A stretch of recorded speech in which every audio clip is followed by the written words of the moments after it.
우리나라 삼국지.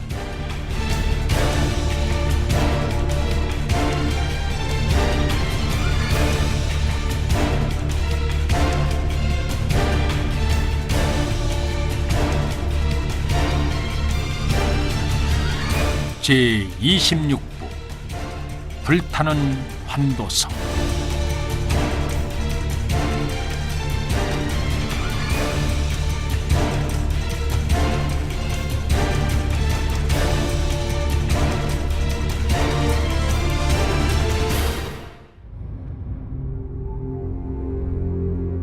서력 331년 고구려에서는 미천왕이 세상을 뜨고 그의 아들인 사유가 왕위에 오르니 그가 바로 제16대 임금 고구건 왕이었다.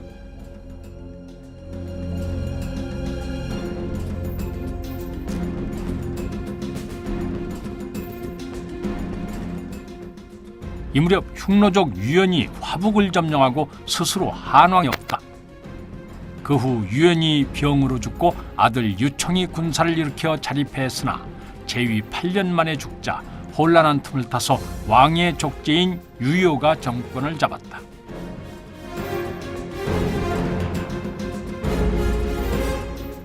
유효는 장안을 수도로 정하고 국부를 조로 바꿨다.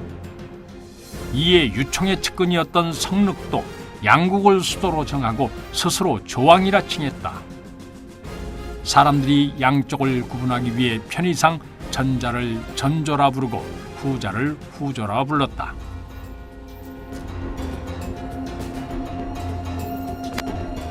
전조와 후조는 화북의 패권을 놓고 여러 차례 전쟁을 벌였는데 결국 성륵이 유효를 죽이고 승리를 거두었다. 갈족이었던 성륵은 통치를 공고히 하고 갈족의 지위를 향상시키는 한편 한족들을 끌어안는 일에 힘을 기울였다. 그래서 후조는 그가 통치한 10년간 전성기를 누렸다.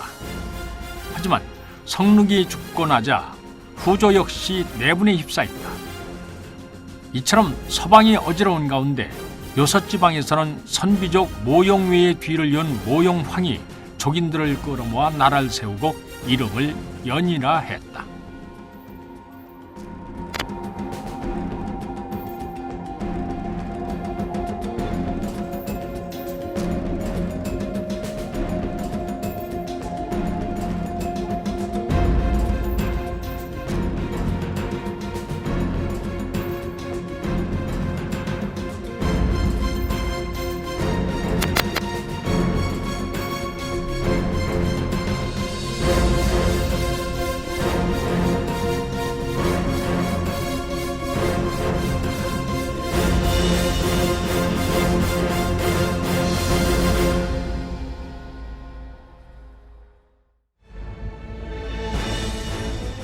서력 342년 고구건왕 12년 가을 환도성의 수리가 끝나자 고구건왕은 고구려의 부흥을 천명하며 다시 환도성으로 천도했다. 그리고 그와 비슷한 시기에 연왕 모용황은 중원을 도모하려는 포부를 가지고 수도를 극성에서 용성으로 옮겼다.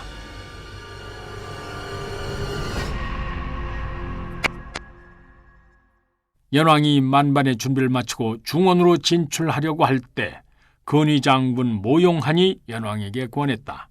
중원을 도모하려면 먼저 고구려를 쳐서 굴복시켜야만 합니다. 만일 이대로 중원으로 향한다면 고구려가 우리의 뒤통수를 칠 것입니다. 연왕은 모용한의 말을 옳게 여기고 군사를 돌려 고구려를 먼저 치기로 결정했다. 이에 신이 난 모용한이 연왕에게 계책을 내어놓았다. 고구려 군사는 용맹하여 싸움에 임해서 물러서는 법이 없습니다. 만일 저들과 정면으로 맞붙는다면 쉽게 제파기는 어렵습니다. 그대가 좋은 생각이 있는 듯하니 어서 말해보구려. 고구려로 가는 길은 북쪽 길과 남쪽 길이 있습니다. 북쪽 길은 그 길이 평활하여 왕래가 편한 데 비해서 남쪽 길은 험하고 좁아 교통이 어렵습니다. 우리가 군사를 일으키면 고구려는 분명 북쪽 길을 굳게 지키고 남쪽 길을 소홀히 할 것입니다. 이때 약간의 군사를 북쪽 길로 보내 고구려군의 눈을 속인 후에 남쪽 길로 정예병을 이끌고 가서 고구려를 친다면 도성인 환도성을 좋게 얻을 수 있을 것입니다. 머리가 없어지면 사지 또한 쓸 수 없는 법입니다.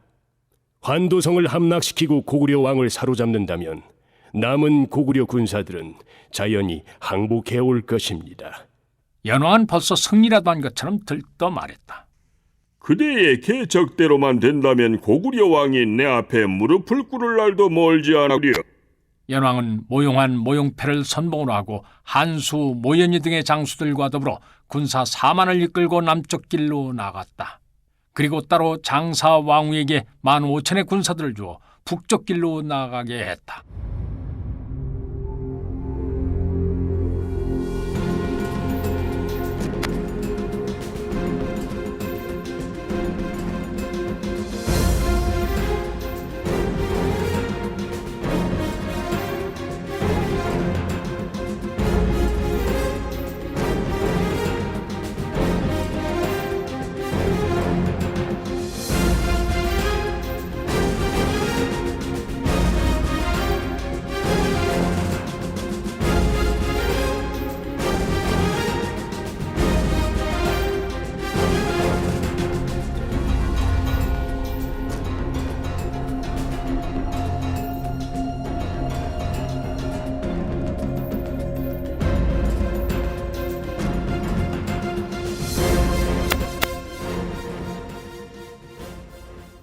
연군이 쳐들어온다는 소식을 들은 고국원왕은 신하들과 대책을 의논했다.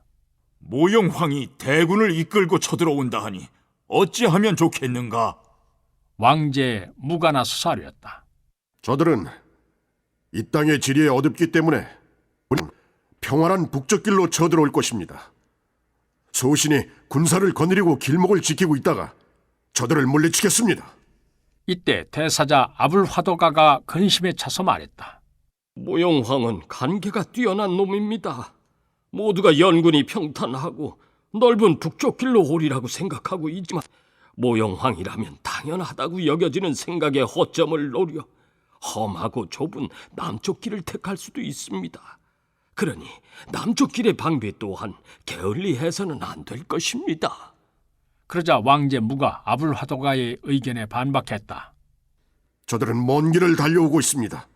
하나도 빨리 일전을 벌이고 싶은 마음이 간절할 터인데 어찌 험한 길을 택하겠습니까? 지금은 군사를 분산시킬 때가 아니라 총력을 끌어모아 적의 정예군에 맞서야 할 때입니다. 헛되이 군사를 분산시킨다면 우리의 역량만 떨어질 것이라 생각됩니다. 왕제 무가 단호히 말했지만 아불화도가는 물러서지 않았다. 만에 하나라도 우리 군사가 북쪽 길에 집중되어 있는 가운데 모용황이 남쪽 길로 쳐들어온다면 우리 도성까지도 위태로워집니다. 소장의 판단으로는 상대가 모용황이라면 그럴 가능성도 배제할 수가 없습니다. 둘의 의견이 팽팽히 맞서자 가만히 듣고 있던 왕이 입을 였다. 우선 저들의 움직임을 살핀 후에 신중히 결정하도록 합시다. 왕은 척후병을 국경에 풀어서 연군의 움직임을 살피게 했다. 얼마 후에 국경에서 전령이 당도했다. 연나라 군대가 북쪽 길을 따라오는 것이 포착되었습니다. 고국원왕은 즉시 왕제 무에게 명령을 내렸다. 너는 즉시 정병 5만을 이끌고 북쪽 길로 나아가서 연군을 막도록 하여라. 이때 아불화도가가 다급히 말렸다. 이것은 저들의 계책일지도 모릅니다. 일부의 군사를 북쪽 길로 보내 우리를 현혹시킨 후에 정작 주력군은 남쪽으로 쳐들어올 수도 있습니다. 남쪽 길에 대한 경계를 소홀히 해서는 안 됩니다. 하지만 왕은 더 이상 아불화도가의 말을 듣지 않았다. 아불화도가는 왕이 뜻을 꺾지 않으리라 여기고 다른 방법을 쓰기로 했다. 그러하시면 저에게 군사 10,000명만 나누어 주십시오. 제가 남쪽의 요충지인 하곡으로 나아가 주둔하며 만일의 사태에 대비하겠습니다. 정 그렇게 걱정이 된다면 5천의 군사를 내줄 테니 하곡으로 가라. 내 친히 군사를 거느리고 뒤에서 지원하겠다. 왕은 마지못해서 5천의 군사를 내주었다. 그런데 그들은 대부분 나이가 많고 병약한 군사들이었다.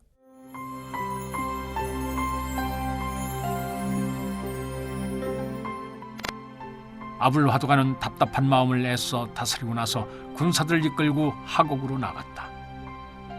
그는 하곡에 도착하자 장차 있을 연군의 침공에 대비해서 목책을 쌓고 군량과 무기를 비축했다.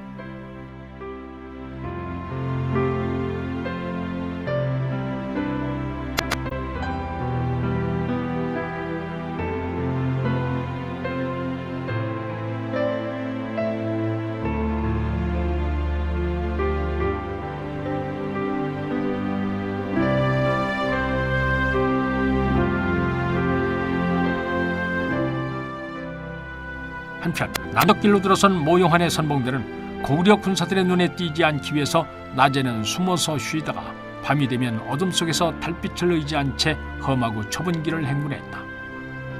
형편이 이르니 고구려로 가는 길은 참으로 고행이었다. 하지만 모용환은 신념을 잃지 않고 군사들을 독려하여 헤쳐나갔다. 10여일이 지난 후 연군은 천신만고 끝에 남쪽의 산길을 지나 하곡에 이르렀다. 연군이 하곡에 이르러 보니 성 주변에 목책이 높드랗게 세워져 있고 그 위로 수많은 고구려 깃발들이 기세 좋게 바람에 날리고 있었다.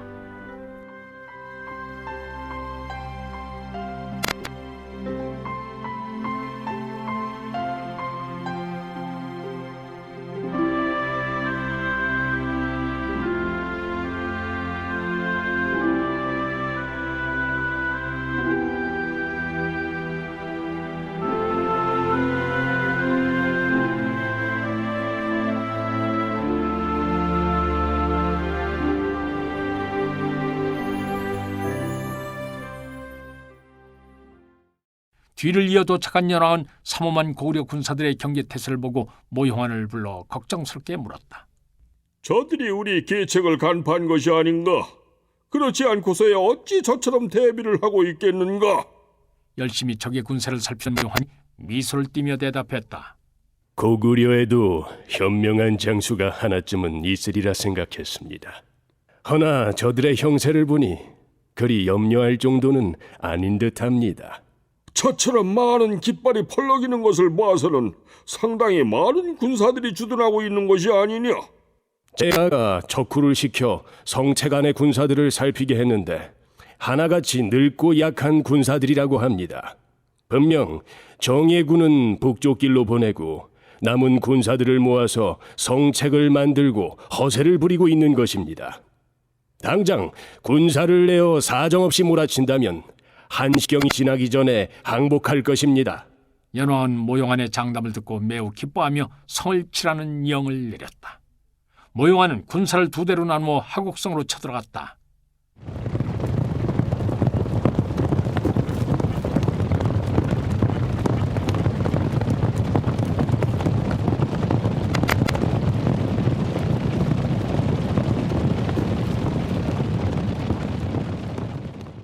성 안에 자리 잡고 있던 아불화도가는 군사들을 모아놓고 일장 연설을 했다. 지금 성책 밖에는 연나라의 대군이 당도해 있다. 비록 우리의 신체가 강건하고 날래지는 않을지라도 나라에 대한 충성심과 가족에 대한 사랑만큼은 그 누구에게도 뒤지지 않으리라 생각한다.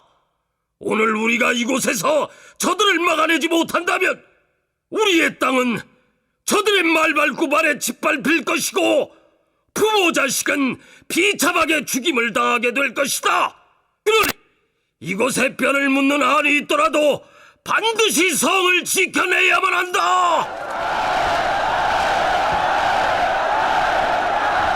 아불화도가의 비장한 결의에 감동한 군사들은 그 자리에서 죽음을 각오했다. 군사들은 아불화도가의 각오에 호응하여 창칼을 높이 들고 함성을 질렀다.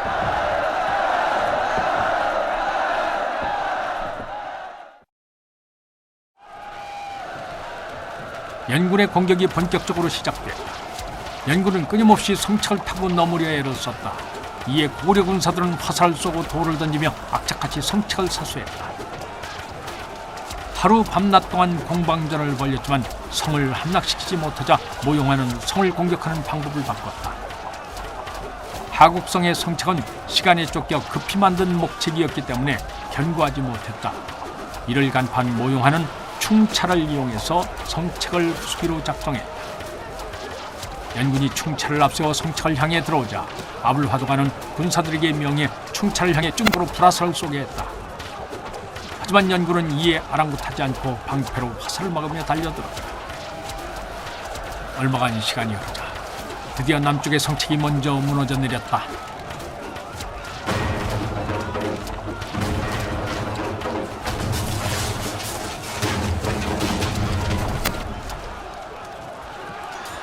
연군은 무너진 성책을 넘어 물밀듯이 쳐들어왔다. 아불화도가는 전세가 기울자 군사를 이끌고 성책을 빠져나왔다.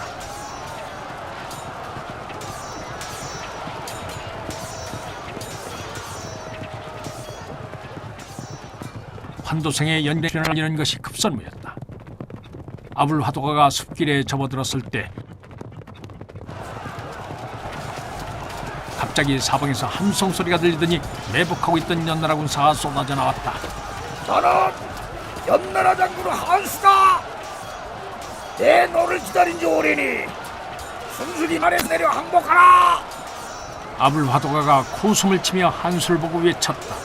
실력이 있으면 내 창을 막아보아라. 나를 이기면 기꺼이 내 목을 너에게 바치겠노라. 한수는 어금니를 깨물고 아불화도가를 향해 방천극을 휘둘렀다. 아불화도가는 장탄으로 한수의 방천극을 핑계내 그의 얼굴을 겨냥해 들어갔다. 한수는 그의 강맹함에 놀라서 황급히 몸을 뒤로 젖혔다. 창날은 한수가 입고 있는 흉갑을 스치고 지나갔다. 예리한 창날이 눈앞에서 어른거리자 한수는 이제껏 느껴본 적이 없는 두려움에 사로잡혔다. 한수는 방책을 크게 휘둘러 아불화도가가 피하는 사이에 염치불구하고 말머리를 돌려 꽁무니를 뺐다. 한수가 물러나자 연나라 군사들이 일제히 아불화도가에게 우르르 달려들었다. 사정이 이러하니 아무리 용맹이 뛰어난 아불화도가라 해도 당해낼 재간이 없었다. 아불화도가는 결국 창에 찔려 피를 흘리며 말에서 떨어졌다. 고구려 군사들이 아불화도가를 구하려고 뛰어들었지만 월등히 수가 많은 연나라 군사들을 물리치기엔 역부족이었다. 아불화도가는 마지막 기력을 짜내어 창을 짚고 간신히 몸을 일으켜 세웠다. 이때 달아났던 한수가 다시 돌아오더니 방천극을 휘둘러 아불화도가의 목을 가볍게 베었다. 이를 보고 기세가 오른 연군은 장수의 죽음으로 전의를 상실한 고구려 군사들을 닥치는 대로 피어나갔다. 전투가 끊어자 연군 사나가 바닥에 구르던 아불화도가의 머리를 들고 와 한수에게 바쳤다. 아불화도가의 머리를 받아드는 순간 한수는 경악을 금치 못했다. 아불화도가가 생시와 다름없이 붓던 눈으로 자신을 노려보고 있는 것이 아닌가. 한수는 기겁을 해서 머리를 바닥에 떨어뜨렸다.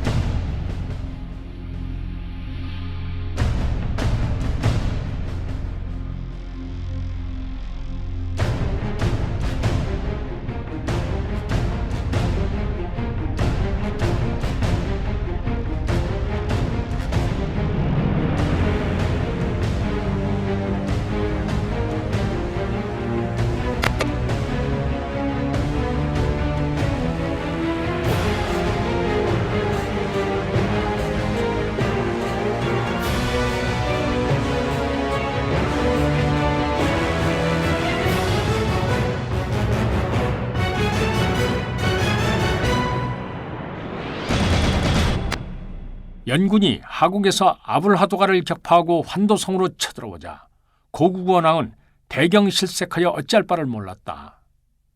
옆에서 이를 지켜보던 국상 저리매가 왕에게 다급하게 권했다. 지금 도성에 남아있는 병력으로는 연군을 막아낼 수 없습니다. 잠시 몸을 피하고 구이를 도모하십시오. 임금된 자가 백성들을 버리고 어디를 간단 말이오? 도성을 지키다가 죽겠소. 저리매가 안타까워하며 왕을 설득했다. 지금은 치욕을 감내하시고 이 나라와 백성들의 앞날을 먼저 생각하셔야 할 때입니다. 지금 하셔야 할 일은 일단 이곳을 빠져나가 전국의 군사들을 규합하여 왜적들을 몰아내는 것입니다. 뒷일은 불충한 신에게 맡기시고 어서 떠나십시오. 저림의 말이 옳았으므로 고국원왕은 할 수 없이 눈물을 머금고 태후와 왕후 등을 수레에 태우고 성을 빠져나갔다.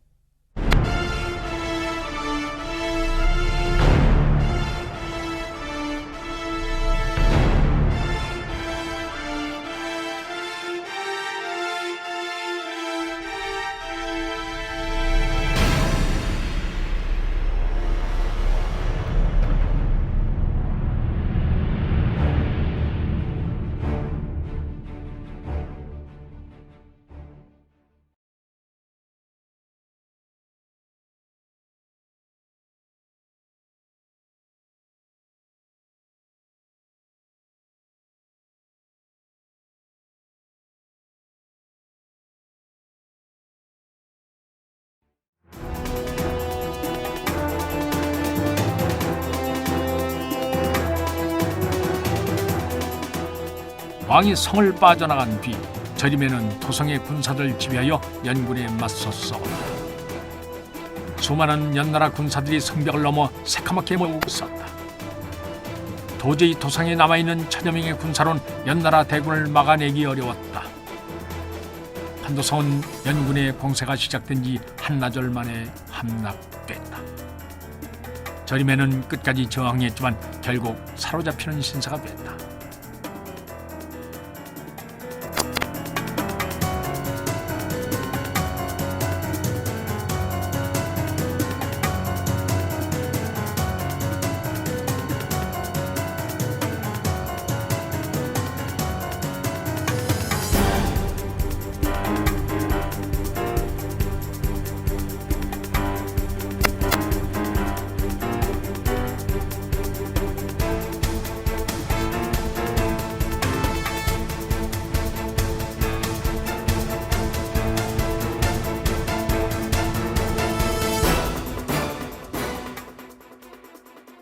판도성에 입성하여 궁에 자리를 잡은 연왕은 국상이 저리를 끌고 오게 했다.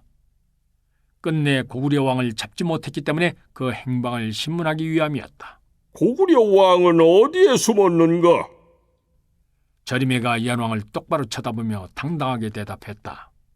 왕은 비겁하게도 혼자 살아보겠다고 야음을 틈타 달아났소.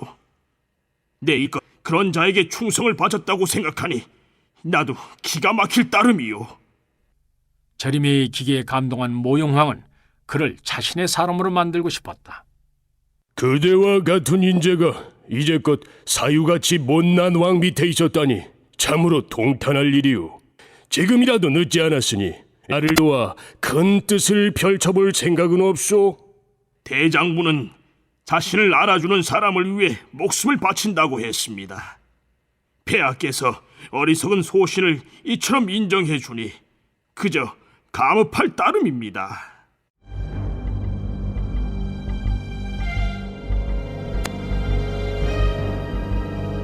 이렇게 해서 저림해는 연왕에게 충성을 맹세하는 척하고 그의 신하가 됐다.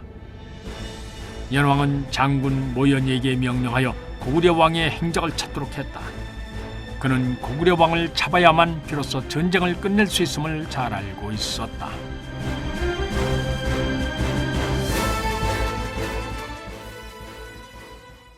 성을 빠져나온 고국원왕 일행은 쉬지 않고 남쪽으로 달렸다. 왕은 우선 연군의 눈을 피해 남쪽의 평양성에 운거한 후에 전군에 흩어져 있던 군사들을 규합할 생각이었다. 하지만 도망치는 것도 쉬운 일이 아니었다. 왕을 따른 군사는 혹은 수십 명이 지나지 않았고 태후와 왕후를 비롯한 궁녀들이 함께 수레를 끌고 움직이다 보니 자연히 속도가 더뎠다. 이런 연유로 이들은 얼마 지나지 않아 연나라 장수 모연이의 추격을 받게 됐다.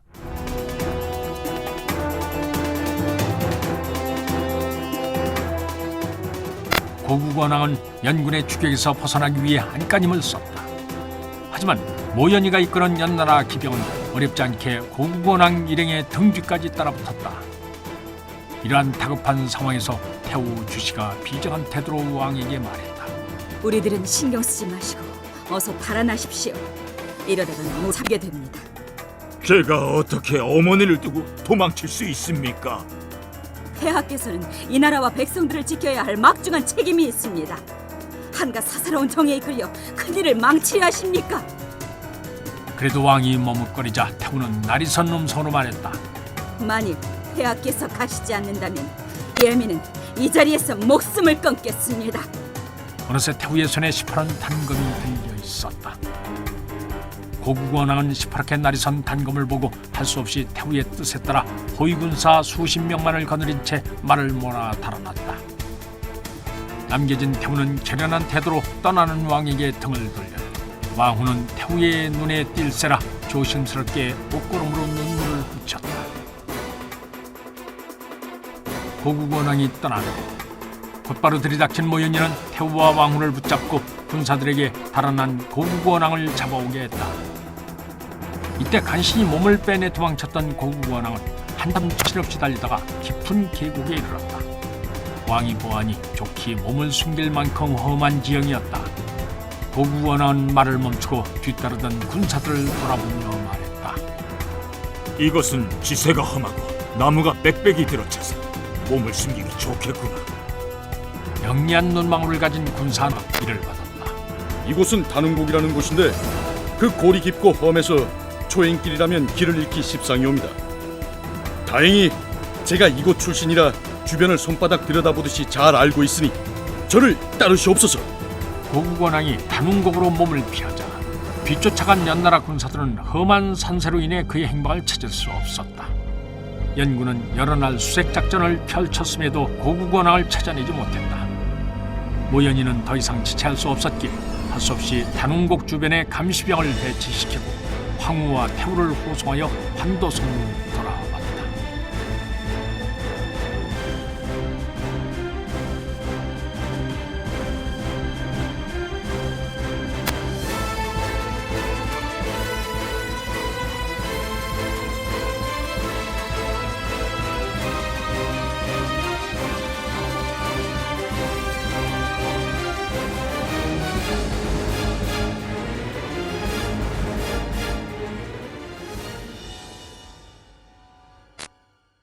연왕이 환도성에 주둔한 지 열흘이 지났을 때였다. 전령이 허겁지겁 달려오더니 북쪽길로 진군하던 왕후의 군대가 고구려군에게 크게 패했고 왕후 역시 전사했다고 보고했다. 연왕은 모용환을 불러 어찌해야 할지를 물었다. 제가 첩보를 들으니 지금 조의 석호가 호시탐탐 우리를 넘보려 합니다. 그러니 오히려 지금이야말로 중원을 도모해야 할 때입니다. 이번 환도성의 함락으로 고구려 왕 역시 겁을 집어먹었을 테니 한동안은 경고망동하지는 못할 것입니다. 그러니 단운국으로 사람을 보내 고구려 왕에게 항복을 권해보는 게 좋겠습니다. 모용환은 단운곡으로 사람을 보내어 항복을 종용했다. 하지만 고국원왕은 아무런 대답도 하지 않았다. 왕의 침묵은 결사항전의 의지를 보여주는 것이었다.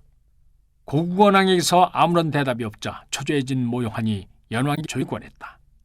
우리가 운 좋게 이곳까지 오기는 했지만 지키는 것은 그보다 몇 배 더 어려운 일입니다. 지금 고구려 왕이 도망하고 백성은 흩어져 산곡간에 숨어 있습니다. 하지만 우리가 떠나면 다시 모여들어서 앞으로 근심거리가 될 것이다. 그렇다면 무턱대고 돌아갈 수도 없는 일이 아닌가? 소신에게 한 가지 계책이 있습니다. 모용환이 실눈을 뜨며 입가에 미소를 지었다. 주저치 말고 말해봐라. 환도성에서 멀지 않은 미천이라는 들에 고구려 왕의 아버지 시신이 묻혀 있습니다. 이를 반해서 수레에 싣고 지난번 모연이 장군이 잡아온 고구려의 황후와 태후를 끌고 돌아가십시오. 그러면 고구려 왕도 함부로 싸울 생각을 품지 못할 것입니다. 만일 고구려 왕이 스스로 항복해 온다면 그때 가서 은덕과 신의를 베푸는 척하며 돌려주시면 됩니다.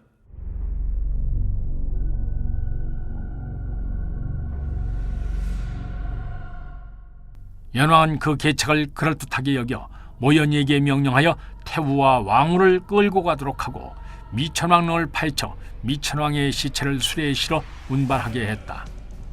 그리고 부고에 있는 물도 모두 약탈하여 수레에 싣고 남녀 5만을 포로로 끌고 갔다.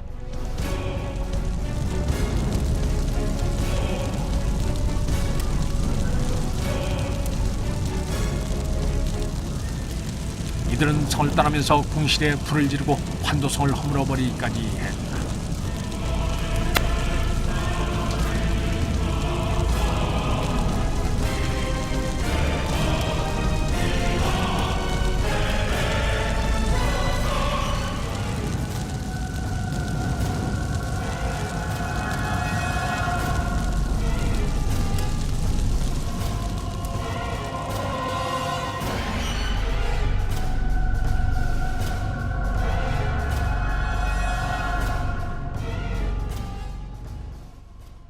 연군이 남쪽 길로 급히 퇴각한 후에야 왕제 무가 이끄는 고구려 군사들이 환도성으로 돌아왔다. 그동안 왕제 무는 고국원왕의 명령으로 쪽길을 지키고 있었다. 며칠 동안 진을 치고 기다리다 보니 연나라 장수 왕후가 이끄는 군대가 당도했다. 왕후는 연왕에게서 직접 고구려 군사와 충돌하지 말고 시간을 끌라는 명령을 받았기 때문에 싸우려고 하지 않았다. 그래서 진을 치고 며칠 동안 움직이지 않았다. 연군에 들어잡힌 왕제 무는 적의 병력이 너무 적은 데다가 전혀 싸울 의사가 없는 것을 보고 이상한 낌새를 느꼈다. 그래서 도성으로 전령을 보내어 이 사실을 보고하도록 했다. 그런데 며칠 후에 돌아온 전령은 연군이 이미 환도성을 함락시켰고 왕은 어디론가 몸을 피했다는 소식을 전해왔다. 왕문은 황급히 군사를 돌려 도성을 구하기 위해 돌아가려 했다. 그때 부장 어열이 말리고 나섰다. 지금 군사를 퇴각시키게 되면 연군이 우리의 후위를 공격할 것입니다. 비록 도성은 함락되었지만 폐하께서 무사하시고 전력 또한 크게 손실되지 않았으니 차분히 시간을 두고 적을 몰아붙이는 것이 현명합니다. 전쟁이 길어질수록 불리한 쪽은 원정으로 온 저들입니다. 먼저 가까이에 있는 적들을 섬멸하여 화근을 없앤 후에 도성을 구하러 가십시오. 저들도 환도성이 함락되었다는 소식을 들었을 테니 일부러 사기가 떨어진 것처럼 위장하십시오. 그리고 밤마다 군사의 수가 주던 것처럼 꾸미고 그 군사들을 숨겨두십시오. 저들은 분명 우리가 싸울 의욕을 잃었다고 여기고 비로소 쳐들어올 것입니다. 그때 복병을 내세워 저들을 들이친다면 쉽게 승리할 수 있습니다. 그 이후에 도성으로 쳐들어가야만 근심 한 가지를 덜 수 있습니다. 왕제무는 어열의 계책을 흔쾌히 받아들였다.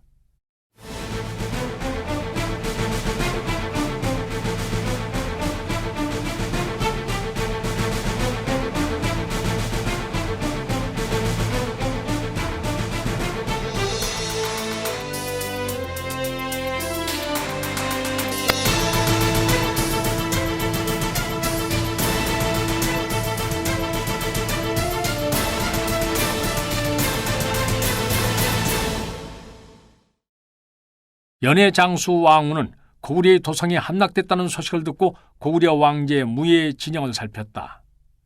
과연 고구려 진영도 환도성의 소식이 전해졌는지 지난날과 달리 군기가 어지럽고 병사들의 움직임도 절도가 없었다. 왕후는 이를 보고 자신 있게 장담했다. 며칠 후면 고구려 군사들 중 3분의 1도 남지 않을 것이다. 왕후의 예상대로 밤이 지나고 날이 셀 때마다 고구려 군사들이 줄어들더니 덜이 지나자 3분의 2가 보이지 않았다. 왕후는 드디어 때가 왔다고 여겼는지 군사들에게 명령했다. 지금 즉시 고구려군을 무찌도록 하라! 연군은 함성을 울리며 고구려 진영을 공격했다. 왕제무는 갑작스런 공격을 받고 짐짓한 척하며 달아났다. 이에 기세가 오른 왕후가 그 뒤를 벼락처럼 추격했다.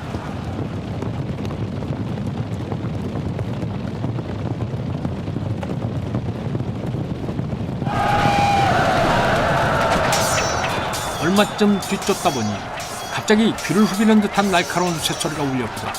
그리고 길 옆에서 엄청난 수의 고구려 군사들이 쏟아져 나와 왕후의 군사를 반으로 나누어 각기 포위했다. 왕후가 보니 그 수요가 너무 많아 헤아리기 어려울 지경이었다. 왕후는 그제야 자신이 속은 걸 알았지만 빠져나갈 방법이 없었다. 분노에 찬 고구려 군사들은 닥치는 대로 연의 군사들을 돌입했다. 이 가운데 연장 왕후도 날아오는 창에 맞아 목숨을 잃었다.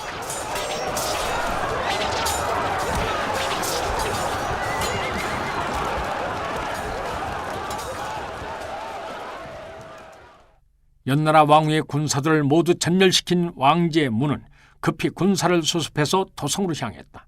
그러나 이미 때가 늦어 연왕은 다른 길을 이용해서 달아나고 없었다. 왕제문은 피어로 변한 도성의 모습을 보고 울분을 참지 못했다. 내 당장 이놈들을 쫓아가서 요절을 내리라. 왕제문은 어여를 선병으로 삼아서 연군을 추격했다. 이때 단운곡에 피신했던 고구원왕은 연군이 왔다는 소식을 듣고 다시 도성으로 돌아왔다. 도성에 도착한 고구원왕은 왕제무가 연군을 추격해 갔다는 말을 듣고 즉시 사람을 보내 돌아오라고 명했다. 왕제무는 분했지만 왕명을 어길 수 없어 환도성으로 돌아왔다. 어찌 저들을 쳐서 안 갚을 기회를 막으십니까? 왕제무가 아직도 분이 안 풀렸는지 씩씩거리며 말했다. 고구원왕이 부드럽게 타일렀다. 사갈 같은 선비족들이 어머님을 납치하고 아버님의 시신까지 파서 가져갔으니 그야말로 천인 공노할 만행을 저지른 것이다. 나도 마음은 저들을 쫓아가 쳐 죽이고 간을 꺼내고 뼈를 삶아 먹고 싶다. 허나 그리하면 저들은 어머니의 목숨과 아버지의 시신에 해를 끼칠 것이다. 어떻게 해서라도 우리는 어머니와 선왕의 시신을 무사히 돌려받아야 하지 않겠느냐? 그런 연후에 연을 도모해도 늦지 않으리라. 왕이 이리 나오니 왕제무로서도 더 이상 할 말이 없었다. 왕제무는 분이 풀리지 않자 화살을 국상 저메리에게 돌렸다. 제가 들으니 저림에는 환도성이 함락되자 연왕에게 목숨을 고하라고 충성을 맹세했다 하더이다. 그런데 저자는 뻔뻔스럽게도 이 자리에 있으니 어찌된 일입니까? 저런 자는 마땅히 차명에 처해야 합니다. 그러자 왕이 저메리를 변호했다. 그는 훗날 내부에서 호응하기 위해 거짓으로 항복한 척한 것이다. 나의 명에 의해 그리 된 것이니 더 이상 왈가왈부하지 마라. 왕이 단호하게 말하자 왕제무도 입을 다물어야만 했다.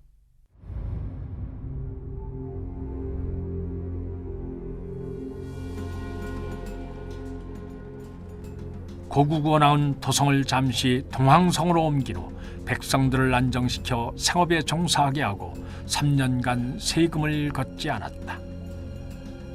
그러자 장차 나라가 안정을 찾아갔다. 그동안 고구원왕은 계속해서 연나라에 사신을 보내어 선왕의 시신과 태후를 돌려줄 것을 요구했다. 고구려의 약점을 잡은 연나라는 막대한 재물을 받고 미천왕의 시신을 돌려주었다. 그리고 13년이 지나서야 태후를 돌려보냈다. 그 이후로 고구려는 연나라에게 받은 수모를 갚기 위해 칼을 갈며 때를 기다렸다. 동명서왕이 고구려를 건국한 이래 도성이 함락되고 선왕의 시신은 물론 태후와 왕후까지 빼앗기는 엄청난 수모를 당한 것은 처음 있는 일이었다.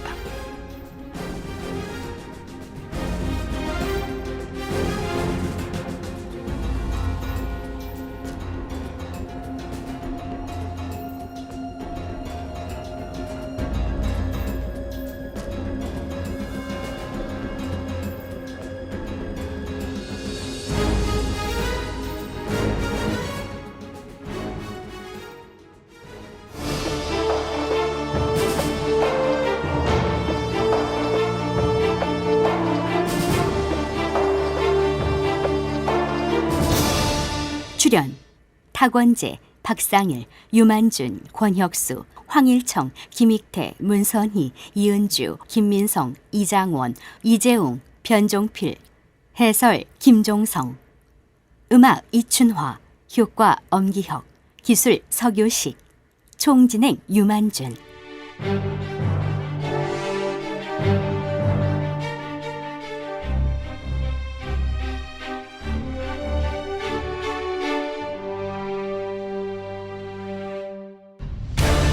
임동주 원작, 김기덕 연출, 제26부 불타는 환도성 편이었습니다.